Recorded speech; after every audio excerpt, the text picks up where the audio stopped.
All right. Can anybody tell me why my volunteers hate me? Let's talk about Tennessee and why they hate me. All of that, 20 seconds.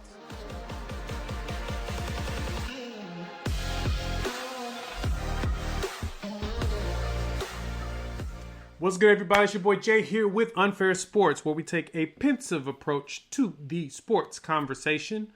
Make sure you check us out wherever podcasts are downloaded and listened to.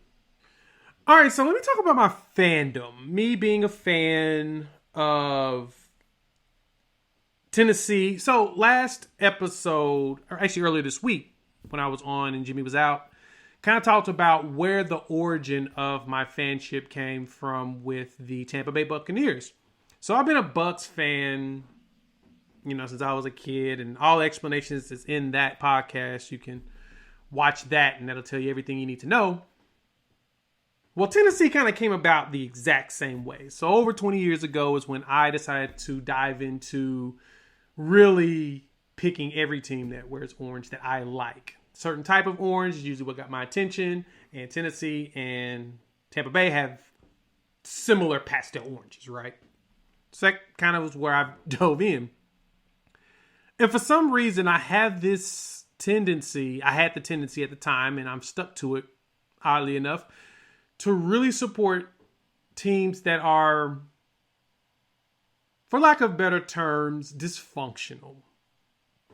And I say dysfunctional because it seems like neither one of them could get right for so long.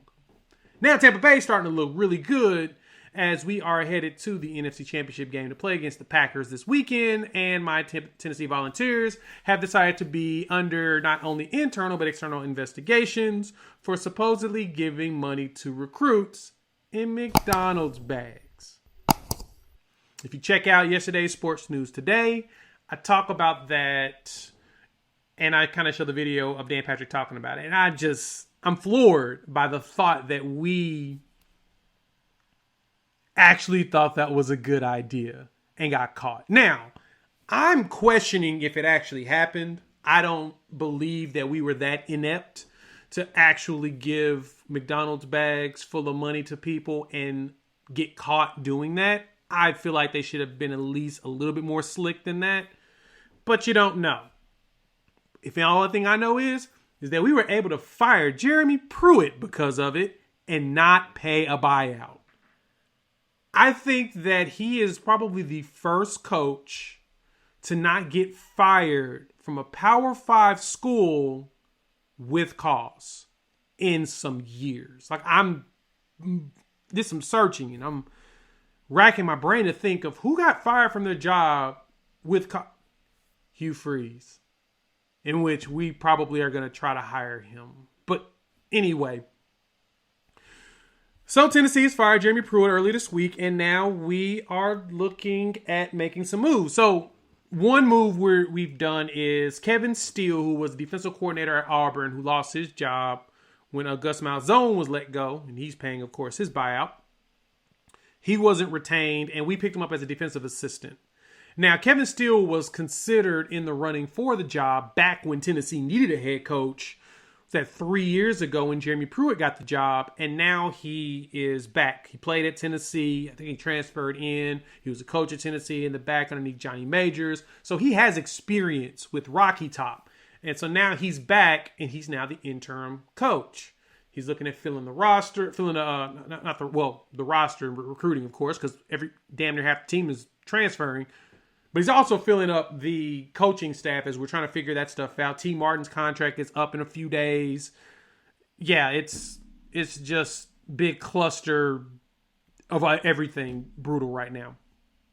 And so we're looking at him as our interim. And now Tennessee has just hired, let me pull this up, University of Central Florida's Danny White will be the new athletic director. Now, in this whole circumstance that went down with Jeremy Pruitt, Tennessee also let go of Philip Fulmer, who was the former head coach for years. He won a national championship back in 98, and he came back after the fiasco with the last athletic director. he made the valiant return, became the AD, hired Jeremy Pruitt, and now we're in this whole situation because ever since he was forced out, we have been in purgatory from Lane Kiffin to, was it Dooley, to, yeah, you name it, we had it and it was bad.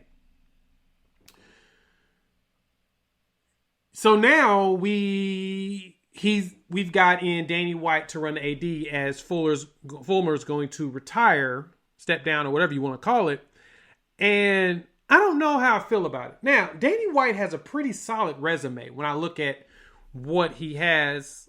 And my guy RJ Young has a video really deep diving a little bit more on it. But he came from Central Florida and he's done some really good hiring there. Like, there's a lot of good attributes behind it. He hired Scott Frost, as well as kept Josh Heupel. And Josh Heupel went 22-4 in his first 2 years there. And Scott Frost, as you remember, went undefeated as head coach of UCF to the point of beating Auburn in one of the bowl games. And basically Tennessee UCF was saying that they were the national champions because they beat two teams that beat Alabama or something weird like that. I don't know. I thought it was goofy. But at the same time, hey, can't be mad at the fact that UCF he saw success there. He even saw success at Buffalo. He's done well everywhere he's gone. So because of that, we should probably be excited. I don't know. We'll have to see if who he's gonna hire. Because Frost went 19-7 and then Heupel 28-8 in his 3 seasons there so far. So we gotta give it to him. You know, he's doing some things, football, basketball. And basketball wise, we're good. I mean, Rick Barnes, which I'm surprised at, has Tennessee at 6th ranked in the nation. So now we got to figure out what we're gonna do on the football field and try to get some of these players to not opt out or not want to transfer or convince some recruits to actually show up.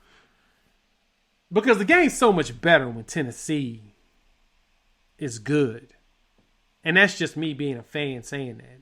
And I'm going to say this as a fan of two teams who I've stated has been very dysfunctional, that luckily I don't take the games too seriously. I enjoy sports for what they are more so than just rooting for my team. So things aren't as bad for me as they would be for most fans. I'm okay. I promise you I'm okay. We're going to get through this. So Danny White, putting all my faith in you. Don't mess this up. Don't mess it up. He's going to probably mess it up.